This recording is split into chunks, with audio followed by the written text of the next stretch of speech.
BBRI sekarang tinggal 4.830 ya.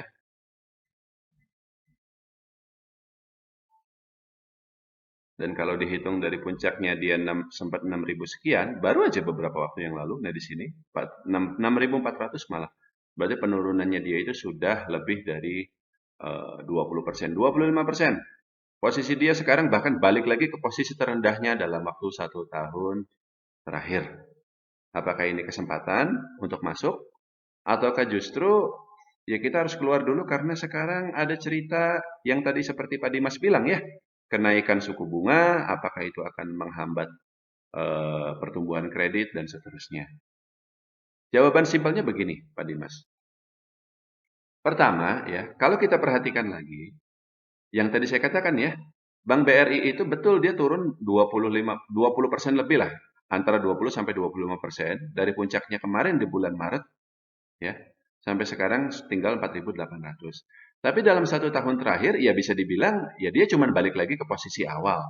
Karena sebelumnya, ya dia naik banyak juga dari 4.800 ini sampai sempat mentok di 6.400. Mulai bulan November, Pak Dimas ya, bulan November 2023 kemarin, sampai bulan Maret 2024. Habis itu jadi naiknya pelan-pelan ya, dari November, Desember, Januari, Februari, Maret, 5 bulan naiknya, langsung turun lagi hanya dalam waktu 1 bulan saja. Memang saham itu kadang suka begitu gitu. Nah, tapi begini, kenapa dia naik kemarin itu? Karena sebenarnya waktu kemarin pasar saham kita itu harusnya bullish, Pak. Antara November sampai sekitar bulan Maret. Ngikutin pasar saham Amerika yang juga lagi ramai banget kemarin itu. Kalau Anda perhatikan, di Amerika Serikat sana, setelah bulan Maret itu, setelah bulan November ya, November, Desember, akhir tahun 2023 kemarin, itu Dow Jones, S&P, Nasdaq semuanya naik, saham-saham juga semuanya naik. Termasuk kalau Anda masih ingat, kalau Anda ngikutin juga ya, kripto ya, Bitcoin segala macam itu mulai naik itu bulan November loh. Persisnya bulan November kemarin.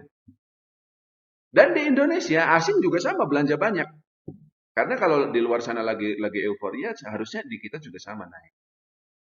Makanya saham-saham perbankan, BRI, BCA, BNI, semuanya naik antara November 2023 hingga kemarin bulan Maret 2024. Lebih karena asing belanja banyak banget ketika itu. Sebenarnya kalau secara kinerja, secara valuasi nggak ada perubahan signifikan. Saya nggak bilang BRI jelek, bagus tetap gitu ya. Tapi apa sih pemicunya gitu yang bikin dia naik selama 5 bulan kemarin itu? Yaitu pemicunya.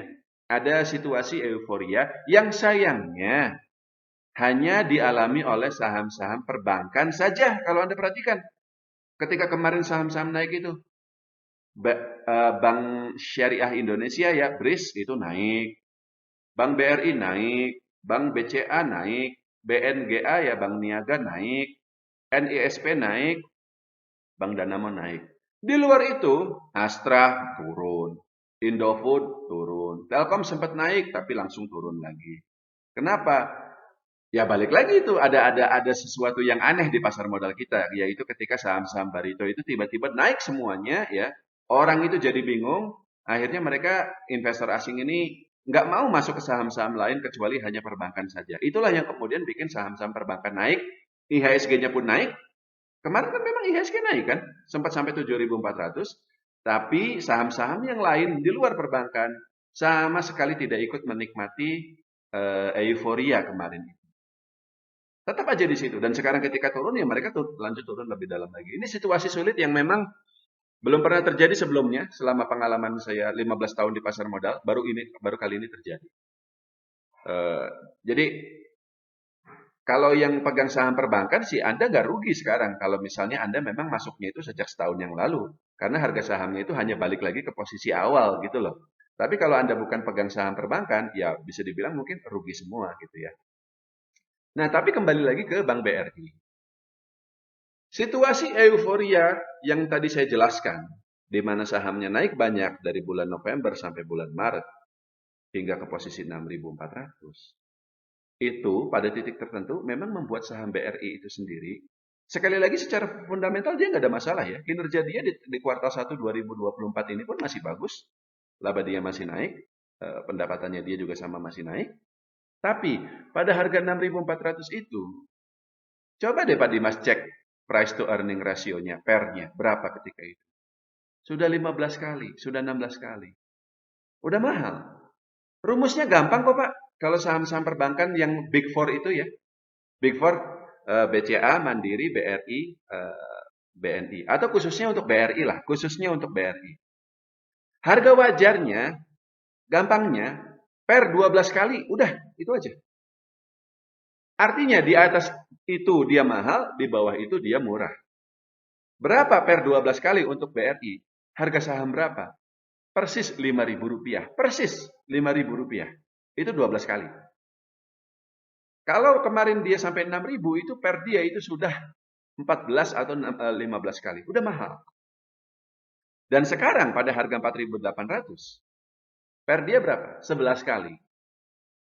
Udah murah, tapi ya belum murah-murah banget.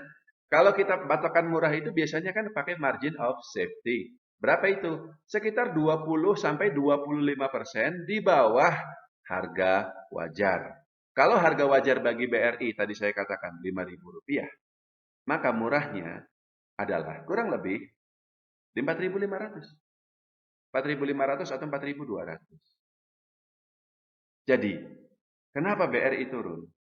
Simpelnya, karena kemarin kemahalan, Pak. Dan soal kenaikan BI rate yang kemudian ditengarai akan bikin kinerjanya turun segala macam, itu story-nya, itu pemicunya. Kalau bahasa saya, kemarin BRI ini naik sampai bubble, balon gitu ya. Nah, balon ini untuk meletus, untuk sahamnya turun lagi, harus ada jarumnya gitu loh, yang bikin balon ini meledak gitu. Nah, kenaikan BI rate kemarin sebagai respon atas pelemahan rupiah, itulah jarum tersebut. Tapi tanpa adanya peristiwa tersebut, tetap saham BRI memang harus turun karena sejak awal valuasinya mahal. Tapi kalau pada hari sekarang bagaimana? Ya ini sudah cukup menarik. Ini sudah cukup menarik. Meskipun ya mungkin nggak akan langsung naik lagi ya. Ya karena balik lagi ada alasannya apa gitu dia untuk naik gitu.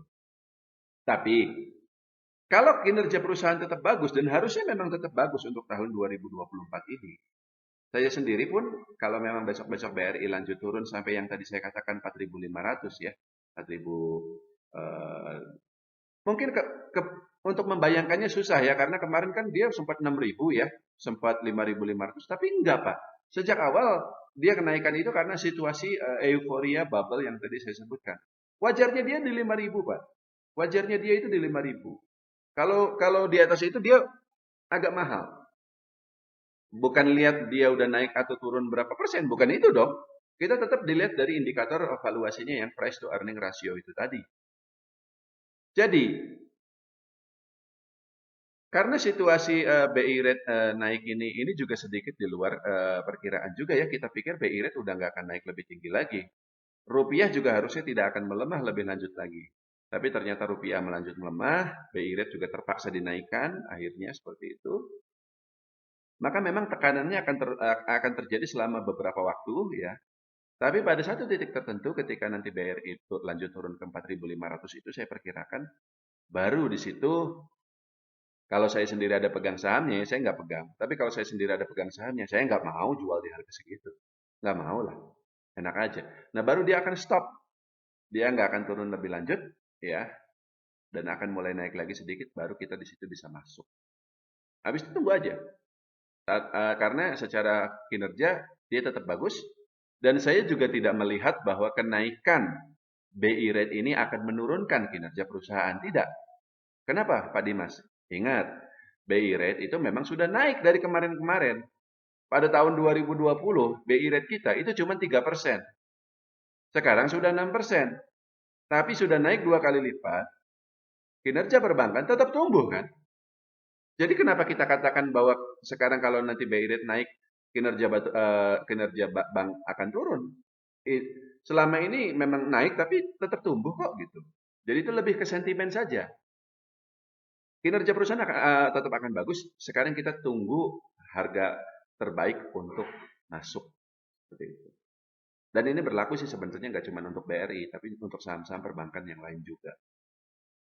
Cukup Pak Dimas.